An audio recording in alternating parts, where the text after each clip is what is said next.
Esse nome é o nome de Jesus.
Jesus, há poder no nome de Jesus, há poder no nome de Jesus, pra cadeias quebrar, cadeias quebrar, cadeias quebrar, há poder, há poder no nome de Jesus, há poder, há poder, há poder no nome de Jesus, há poder no nome de Jesus, pra cadeias quebrar, cadeias quebrar, pra cadeias quebrar, cadeias quebrar, cadeias quebrar, pra cadeias quebrar, cadeias quebrar, venceu a morte, o véu se rasgou, o nosso pecado ele apagou, o céu te adora, proclama a tua glória, pois ressuscitou.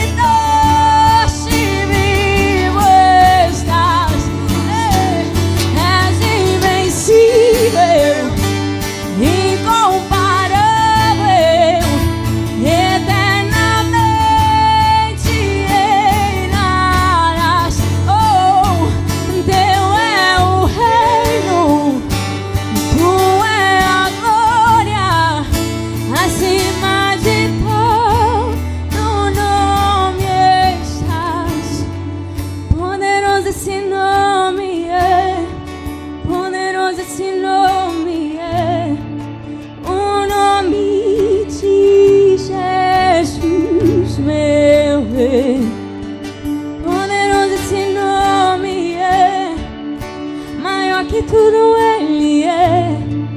Poderoso esse nome é, teu nome Jesus. Poderoso, poderoso, poderoso, poderoso. Muito boa noite a todos, é um privilégio estar novamente aqui assim convosco. E vou trazer nesses próximos minutos uma mensagem que eu creio que vai não apenas atender àquilo que são os anseios de todos vocês que estão nos assistindo, bem como algo mais de Deus para a vida de vocês. Louvado seja o nome do Senhor. Recentemente eu vi um filme acerca da Segunda Guerra Mundial. Foi apenas um documentário.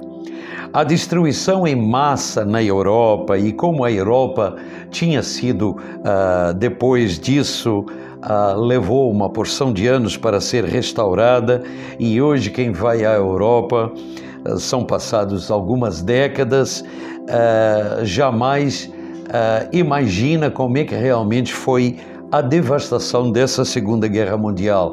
Agora nós estamos vendo recentemente as imagens na Ucrânia e de como a guerra está voltando de novo a destruir cidades tão bonitas, etc., com aquela beleza natural que nós vemos agora através da televisão. E pensando acerca de tudo isso, eu percebi que era um momento de eu dar isso como introdução, porque veio ao meu pensamento aquilo que o Senhor Jesus disse num certo momento em que ele falava para um grupo distinto de pessoas, lá em Mateus capítulo 18, no versículo 11, está registrado, salvo erro, onde algumas questões em cima de quem Jesus era e quem não era, e ele mesmo declara que o Filho do Homem veio para salvar aquele que se tinha perdido. E, meus queridos amigos que me assistem agora, existe alguma parte, permitam eu já de início perguntar, existe alguma parte da sua vida onde você tem percebido que a oposição de Deus, portanto, o diabo tenha feito uma devassa na sua vida? Existe alguma coisa na sua vida familiar, na sua vida pessoal, que precisa de restauração? Doenças, vida financeira abalada, a tua imagem como pessoa e talvez como profissional está sendo afetada de uma forma ou de outra? Eu estou soltando essas perguntas de uma maneira assim simples para nós podermos todos entender nesta introdução que quando o Senhor Jesus, há quase 2000 anos atrás, veio à Terra, ele afirmava textualmente que ele vinha para salvar todo aquele que se tinha perdido. E é interessante que depois, quando a gente começa a ler os evangelhos e nos tornamos leitores da palavra de Deus, da Bíblia Sagrada, nós vemos que o que ele salva, ele restaura. E o que ele restaura, ele dá até uma vida melhor do que aquela que existia antes. Interessante e maravilhoso. Ok, então, em cima desse pensamento, agora que você está acostumado, já se acostumou a ouvir um pouquinho mais do próximo assunto que nós vamos trazer agora com bastante clareza nesses próximos minutos, a mensagem que eu venho trazer para todos vós é uma mensagem que pretende levar você, meu amigo, minha amiga, você, meu irmão, minha irmã, você, toda e qualquer pessoa que possa estar me assistindo e me vendo pela primeira vez, entender que Cristo, o amado Filho de Deus, continua sendo aquele grande restaurador que nós temos para passarmos nesta vida de acordo com os seus propósitos de uma maneira bem sucedida. Ok, existem aflições, existe uma série de coisas, com certeza. O mesmo Senhor Jesus disse que no mundo teríamos aflições, mas que nós tivéssemos bom ânimo, porque Ele venceu o mundo. Mas alguém também pode ventilar esta seguinte pergunta, ou este seguinte questionamento: como é que isso é possível? Realmente haver uma restauração dessa forma, conforme você possa estar falando? Fique atento. Eu apenas posso recomendar isso, porque estamos apenas na introdução. Fique atento e seja determinado a fazer algo que Deus vai entender que é algo novo que você está dando liberdade para Ele fazer. É um processo de restauração. Você deseja isso? Se não deseja isso, então apenas fique atento àquele algo mais que Deus possa fazer. Mas para aqueles que estão desejando que Deus renova as suas vidas além da normalidade, esta mensagem é para você. Concorde comigo em oração.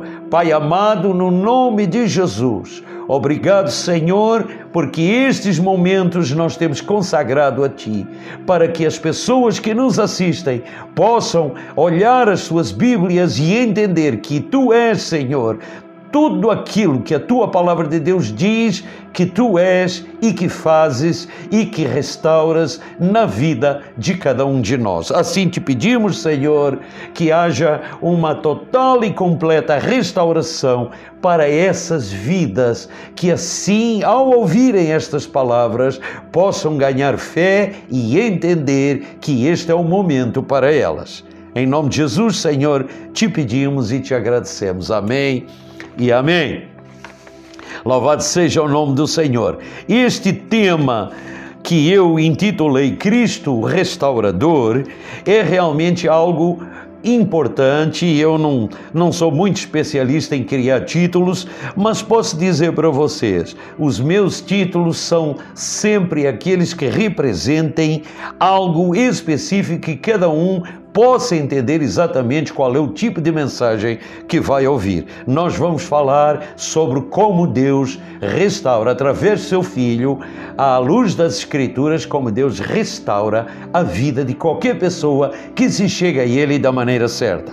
João capítulo 10, versículo 10, o Senhor Jesus textualmente disse: o ladrão vem somente para roubar, para matar e para destruir, mas eu vim para que tenham vida e a tenham em abundância.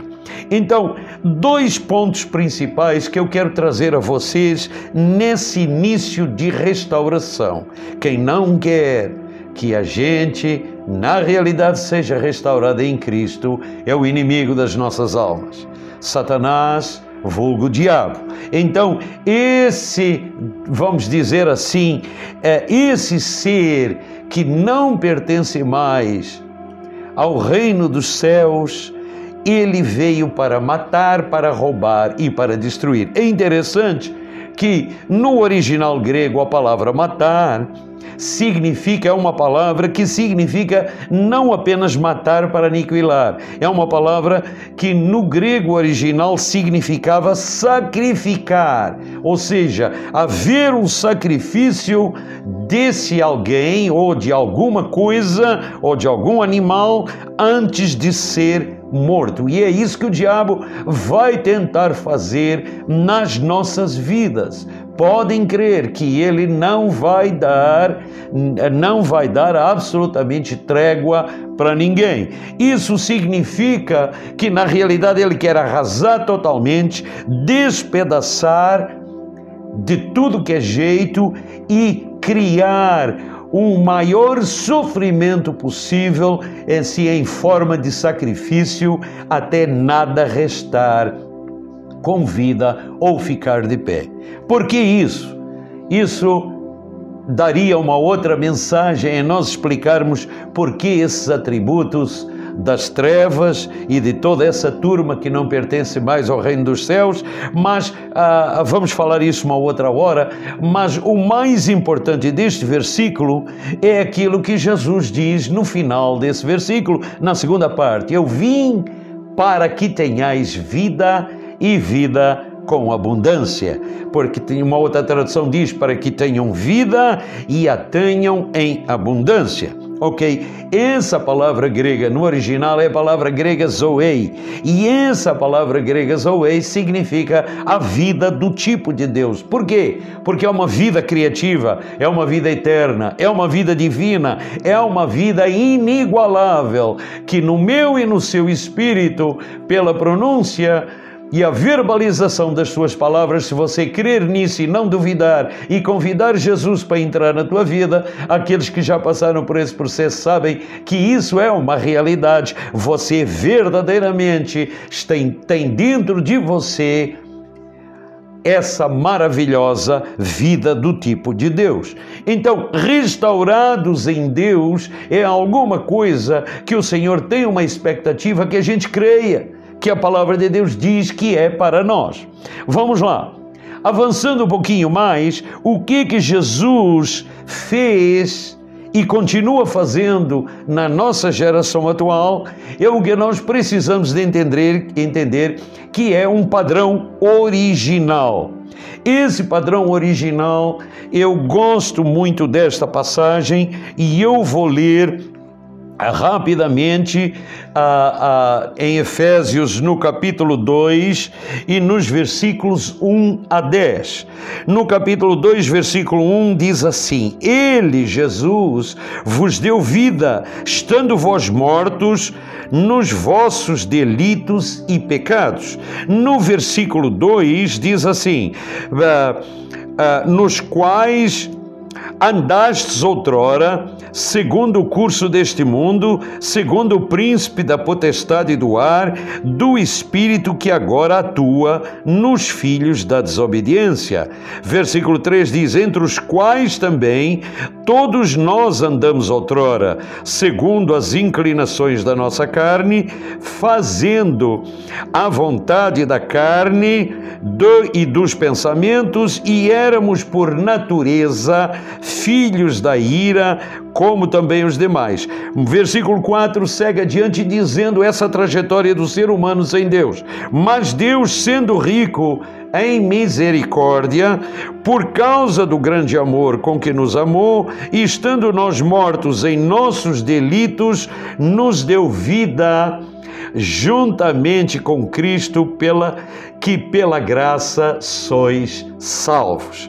E juntamente com Ele nos ressuscitou, nos fez assentar em lugares celestiais em Cristo Jesus, para mostrar nos séculos vindouros, oh, que maravilha! A suprema riqueza da sua graça em bondade para conosco em Cristo Jesus. Porque pela graça sois salvos mediante a fé, e isso não vem de vós, é dom de Deus, não por obras, para que ninguém se glorie, pois somos feitura deles, criados em Cristo Jesus. Somos feitura do Senhor, criados em Cristo Jesus para boas obras, novas boas obras, graças a Deus, as quais Deus de antemão preparou para que andássemos nelas. Fiz questão de ler textualmente na versão revista e atualizada estes textos para nós entendermos o seguinte. No versículo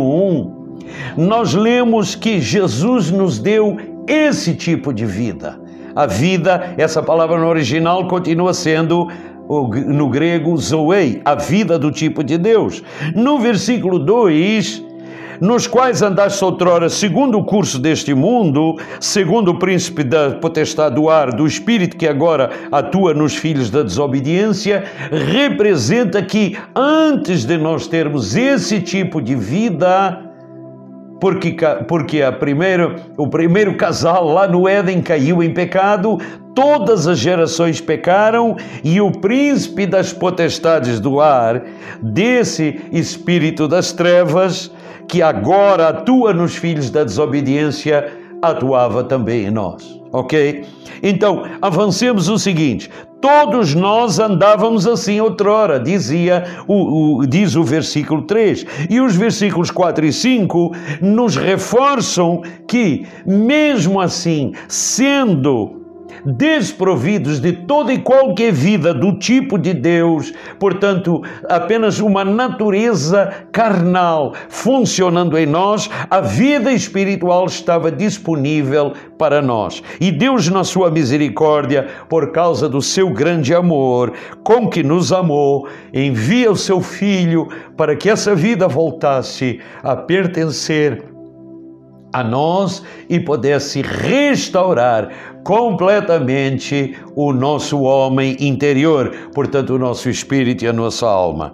Mostrar a suprema riqueza da sua graça era exatamente isso que esse versículo que eu acabei de falar queria dizer.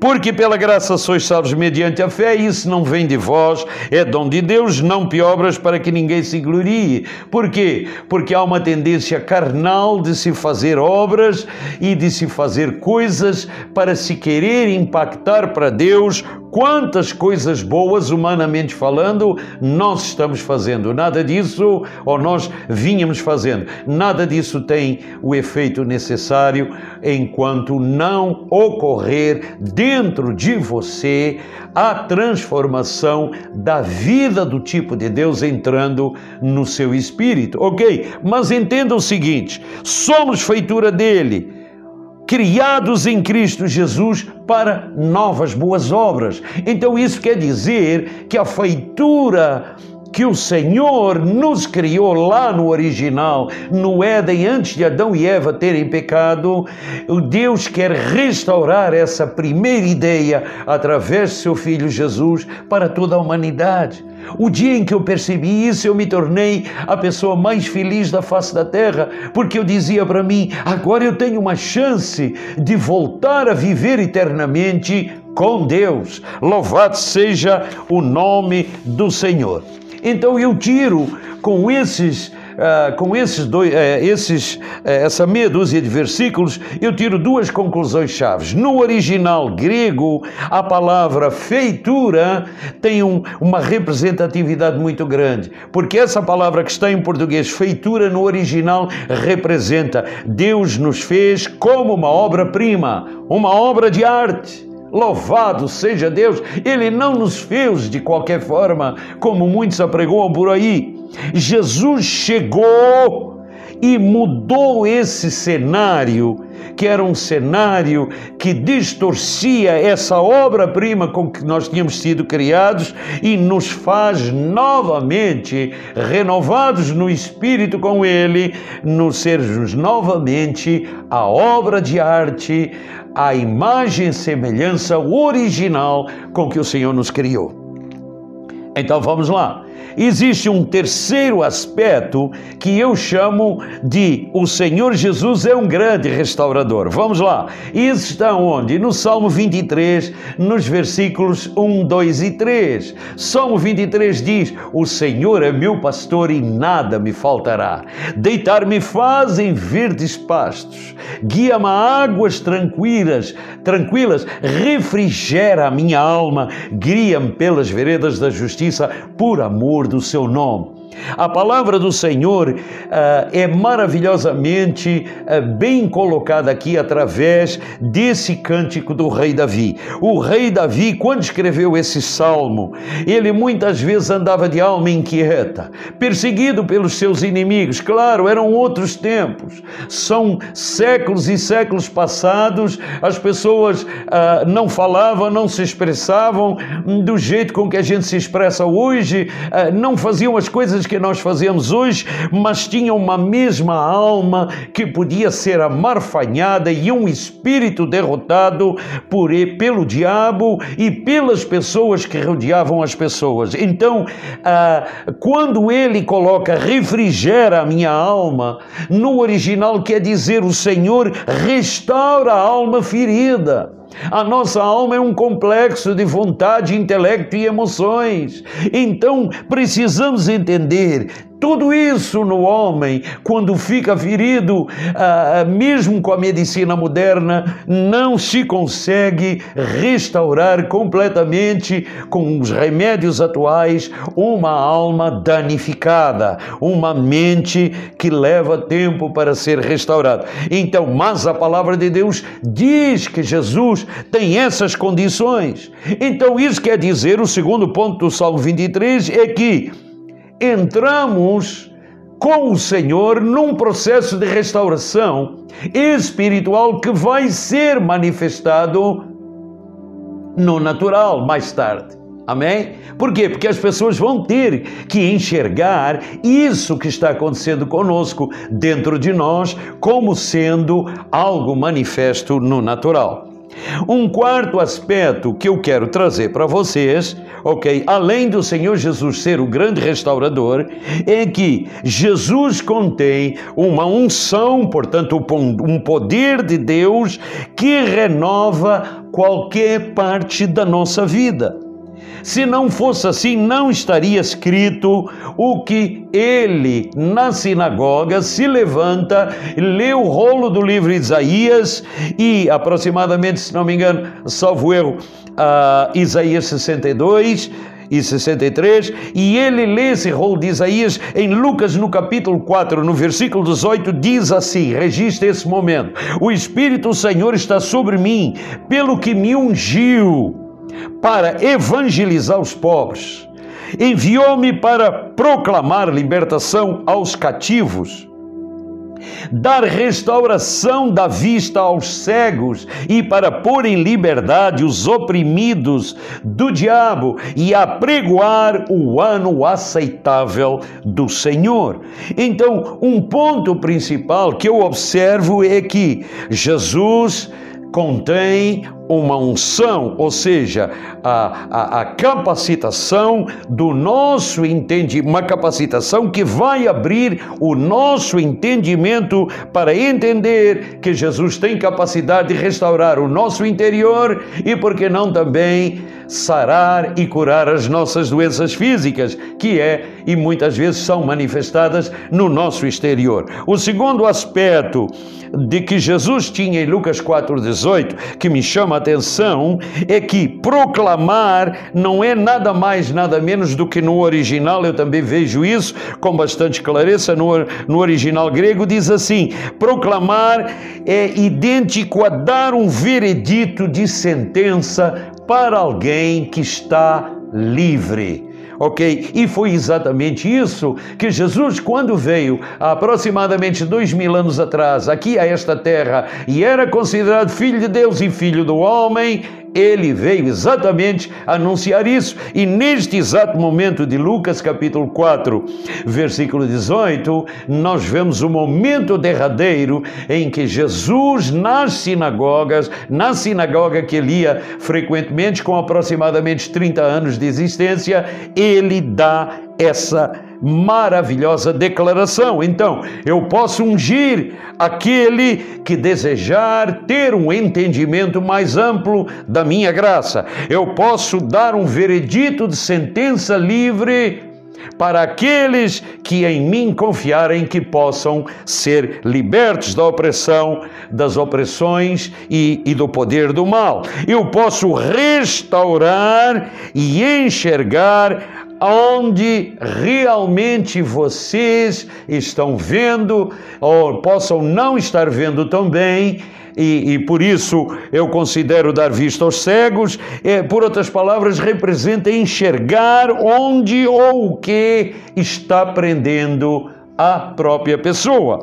E apregoar o ano aceitável do Senhor, ele estava dizendo: e agora entendam todos que chegou o tempo de eu pregar esse amor de Deus através de tudo o que eu vou ensinar do reino dos céus, do que eu vou pregar e do que eu vou fazer, curando e sarando todos os doentes e livrando as pessoas de todas as enfermidades. Ok?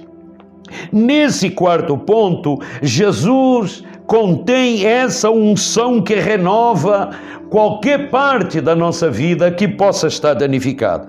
Um quinto ponto é nós entendermos que Jesus pode restaurar anos perdidos em nossa vida. Como é que ele faz isso? Ok, existe uma primeira pergunta. Temos perdido oportunidades na vida? Ao longo dos anos, nas etapas da vida? Será que nós conseguimos ter a consciência de que temos perdido uma série de oportunidades ao longo da vida e nas etapas da vida? Eu creio que todos nós, de uma forma mais resumida, alguns e outros de uma forma mais extensa, todos temos essa consciência. Veja como é que Deus vai resolver isso através de Jesus. Será que tem essa restauração ali? Com certeza que tem. E para isso ser mais claro, eu trago a vocês a atenção do que está escrito no livro de Joel. No Antigo Testamento, o profeta Joel, no capítulo 2, no versículo 25, e eu estou com uma outra tradução aqui mais atualizada, ele diz assim: restituir-vos-ei os anos que foram consumidos pelo gafanhoto migrador, pelo destruidor, pelo gafanhoto devorador e pelo gafanhoto cortador. Uma tradução mais atualizada, no versículo, louvado seja o nome do Senhor, diz assim, a palavra do Senhor diz em Joel 2:25, deixa eu ver se eu consigo achar aqui na versão atualizada. Ok, vou compensá-los pelos anos de colheita que os gafanhotos destruíram, o gafanhoto peregrino, o gafanhoto devastador, o gafanhoto devorador e o gafanhoto cortador, o meu grande exército que enviei contra vocês. Ok, então Com isso eu quero dizer o seguinte, que existem 4 grandes tipos. Neste caso aqui, nesse Antigo Testamento, ele estava sendo literal. Ele estava falando acerca desses insetos que, como eles são aos milhares e eles procriam muito rapidamente, eles destroem plantações. E existem 4 tipos de gafanhotos que precisavam naquele tempo de serem afastados das colheitas desse pessoal, porque eles tinham uma vida muito mais agrícola do que nós hoje temos, vivendo em cidades com essa tecnologia, onde não precisamos de todo mundo estar dependendo diretamente da agricultura para viver e para nos alimentarmos. Mas naquele tempo, séculos atrás, há mais de 2 milénios atrás, nós vemos que isso aí era uma constância, e o profeta é usado por Deus para trazer às pessoas esse conhecimento, e ele diz assim: estes consumidores, portanto, estes destruidores, que se referindo aos gafanhotos, são, em primeiro lugar, na realidade, ele estava fazendo uma comparação literal para uma coisa que tem um sentido mais figurativo.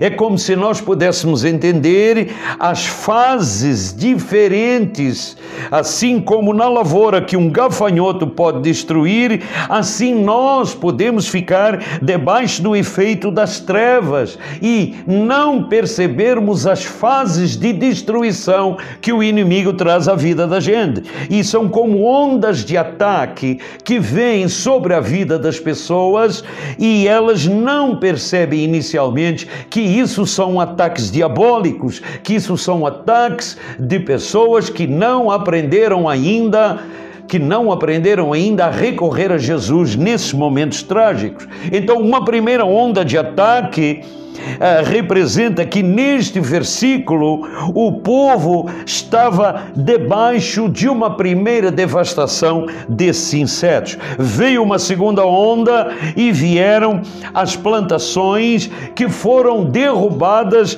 por aqueles, vamos dizer assim, por aqueles gafanhotos que já tinham um tipo de serem trituradores, mastigadores de alguma coisa mais sólida. Depois veio uma terceira onda de ataque que destruiu as plantações, que literalmente foram devoradas e devastadas. E numa quarta onda de ataque, essas plantações foram destruídas aos milhares por um outro quarto tipo de gafanhoto, que é o gafanhoto cortador. Ok, mas para que isso possa ficar mais claro para vocês, aquele primeiro gafanhoto migrador, que a palavra de Deus nos diz aqui assim, o gafanhoto peregrino, ele tem a ver com aquele que é um gafanhoto que chegou poucas quantidades, se procriou e cresceu no meio da plantação. A pessoa não percebeu de uma forma figurada. Isso quer dizer que muitas vezes, e na maioria das vezes, a gente não percebe de que forma o inimigo está tentando derrubar a nossa vida para que a gente não siga a vontade divina e avance numa trajetória com Deus aqui na terra, que agrade ao Senhor e que nos faça a gente ser um espelho disso para as demais pessoas que nos rodeiam. Ok? Depois disso, vem em grandes nuvens, nessa segunda onda, ok? Aqueles gafanhotos que vêm agora como nuvens, na realidade, já numa forma de triturar e de cortar as plantações, tá?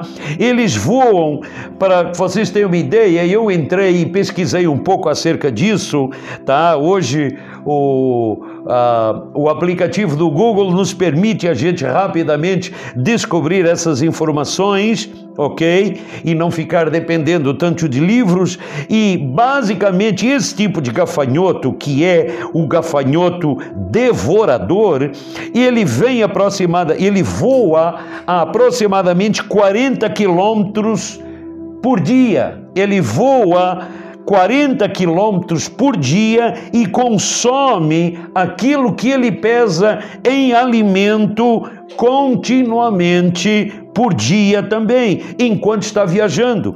Então, deixando tudo devastado para trás. Ou seja, ele não apenas devastam as plantações, mas eles consomem tudo o que precisam de consumir para ficarem robustos e ficarem fortes, tá? Numa terceira onda, nós vemos que o gafanhoto destruidor, ele é um outro tipo, deixa eu ver aqui, veio o peregrino, o devastador e o devorador. O terceiro tipo, que é o gafanhoto destruidor ou devorador, tá? Ele é um tipo de gafanhoto que vai lambendo todos os restos da plantação. Pode? Uma coisa dessas é verdade, pode. E temos por último o gafanhoto cortador, que é uma espécie de gafanhoto caterpillar. Todo mundo sabe essa palavra caterpillar, que quer dizer lagarta, né? Aqueles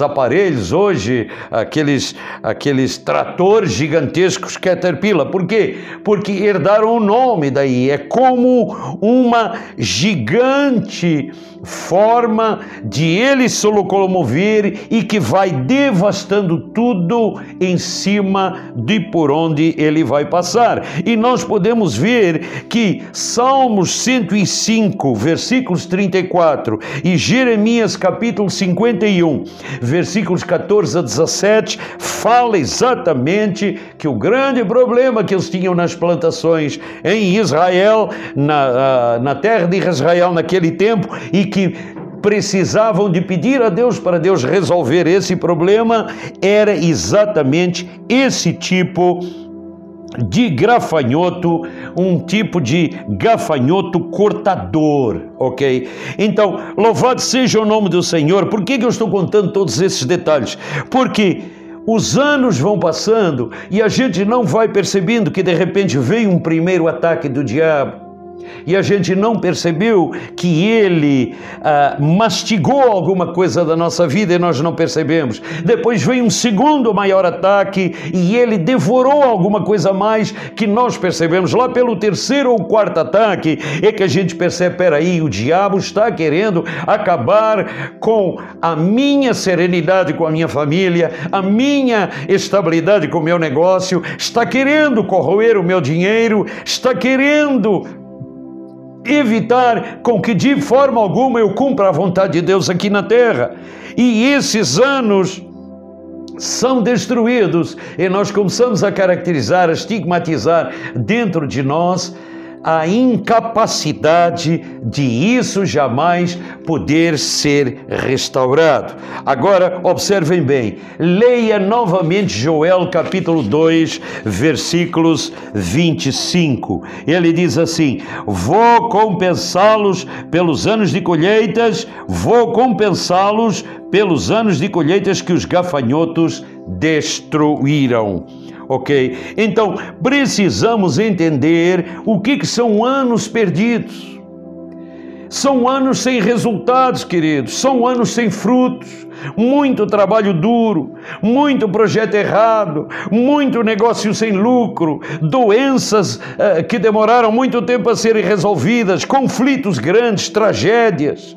Dores e sofrimentos nos relacionamentos, até familiares. A vida trouxe um arrependimento atrás do outro, misturado com remorsos, fracassos nos relacionamentos, separações. Recentemente, não muito tempo atrás, um ano e pouco atrás, nós tivemos pandemia que gerou novos medos, perdas de emprego, etc. Pandemias por causa disso. Então, observem, problemas de comunicação com a família, filhos, altas expectativas frustradas, calúnias geraram vergonha e constrangimento como um todo. Então nós podemos entender o seguinte, que Joel 2,25 novamente diz que Deus restaura sempre. E o segundo aspecto é que eu quero trazer para vocês, e eu já estou bastante avançado na minha mensagem, é que dinheiro pode ser restaurado, propriedades podem ser restauradas, relacionamentos truncados podem ser restaurados, até tudo poder ser recuperado. De que forma? Com Jesus. O método está aqui, a forma de fazer está aqui, o relacionamento disponível está aqui. O terceiro aspecto é nós crermos de uma maneira que nem não duvidarmos, porque Joel 2,26 diz assim, o Senhor falando para o profeta, a seguir no versículo seguinte diz, comereis abundantemente e vos fartareis, e louvareis o nome do Senhor vosso Deus, o meu povo jamais será envergonhado. Esse é o tipo de restauração do Senhor. A restauração do Senhor não traz vergonha, a restauração do Senhor não traz constrangimento. E por último, ou já seguindo agora já quase na parte final, nós precisamos então de entender, porque você que está me ouvindo deve estar percebendo de que forma realmente essas coisas precisam de ser reconstruídas. Em primeiro lugar, precisamos de ser humildes. Aprenda, meu querido, minha querida, meu amigo, minha amiga, a ser humilde e em oração reconhecer e chegar a Deus e dizer, Senhor, eu sou ser criado à tua imagem e semelhança, me perdoa pelas mancadas que eu tenho cometido, eu não percebia que toda a ação das trevas já tinha devastado a minha vida do jeito que está fazendo. A expectativa que Deus tem é que ao você fazer isso, você chegue com fé. E quando você chega com fé, você precisa de ter a hombridade de dizer, Senhor, eu me arrependo. Lucas capítulo 19, versículo 10 diz, o Filho do Homem veio para buscar quem se havia perdido e salvá-lo. E essa palavra no original é a palavra sozo. A palavra sozo representa aquilo que tem vida, restauração física, restauração espiritual, restauração e renascimento de todas as coisas que precisam de ser restauradas pelo poder de Deus. Existe uma outra palavra grega que é os perdidos, e essa palavra aí que está em português, no original é a palavra grega apolume, e essa palavra grega apolume quer dizer aquilo que está totalmente destruído e que não tem condições de ser resgatado ou salvo de alguma forma, mas Jesus é o especialista restaurador. E de que forma ele veio fazer isso? Ele traz o sozo dele, ou seja, a restauração completa, a vida completa, a saúde material, física e financeira e emocional completa. É uma restauração completa na nossa vida. Precisamos, meus queridos, de entender o seguinte: onde a destruição existiu pelo poder das trevas, agora há possibilidades de ser totalmente renovada por Jesus, se tão somente você vier a Ele da maneira certa. A palavra do Senhor em Tiago, capítulo 4, versículos 7 e 8, diz claramente, chegai-vos a Deus e Ele se achegará a vós. Mas se chegue, porém, com fé. Ou seja, não duvidando que isso que está escrito é o que nós precisamos de fazer com o Senhor. Temos uma boca, temos uma voz, podemos expressar, Senhor, neste momento entra na minha vida, ou Senhor, neste momento restaura a minha vida. Essa destruição aqui já está prometida até no Antigo Testamento, Senhor, que Tu trarias satisfação completa, vocês comerão até ficarem satisfeitos e louvarão o nome do Senhor. Agora isso totalmente será renovado em nós através de Jesus. Você crê assim? Então ore comigo, porque a partir deste momento, se você ouvir novamente esse vídeo, você vai perceber o quanto Jesus tem uma expectativa que você faça isso a qualquer momento. Ore comigo. Pai, em nome de Jesus, entra novamente na minha vida. Se tu ainda não estás na minha vida, entra e faz essa restauração. Agora, Senhor, se eu tenho negligenciado e já tenho consciência de que tu vives em mim, então, Senhor, começa a partir de agora a gerar em mim essa restauração, com essa tua unção. E eu te dou graças, Senhor, porque ajuda-me a persistir, a ser de acordo com aquilo que tu queres que a gente possa fazer, no nome de Jesus. Amém, amém, amém. Vamos ficando por aqui. Pense e repense acerca do que você viu esta noite. Não deixe essas ondas desses gafanhotos que eu falei no sentido figurativo, que são as ações do diabo, que você, na maioria das vezes, você e eu, não percebemos que ele cria ao redor da gente. Firme-se na palavra de Deus, porque Jesus é tudo que a palavra de Deus diz que é para nós sermos e assim praticarmos e sermos bem-sucedidos nessa jornada da nossa vida aqui na terra, já sabendo de antemão a vida eterna que nos espera com Deus, através de Cristo Jesus. Conscientize-se disso e se alegre no Senhor. Nos veremos na próxima vez. Fique atento para as reuniões às terças-feiras e também para a nossa próxima reunião de pregação do sábado à noite. Que Deus abençoe grandemente. Até lá.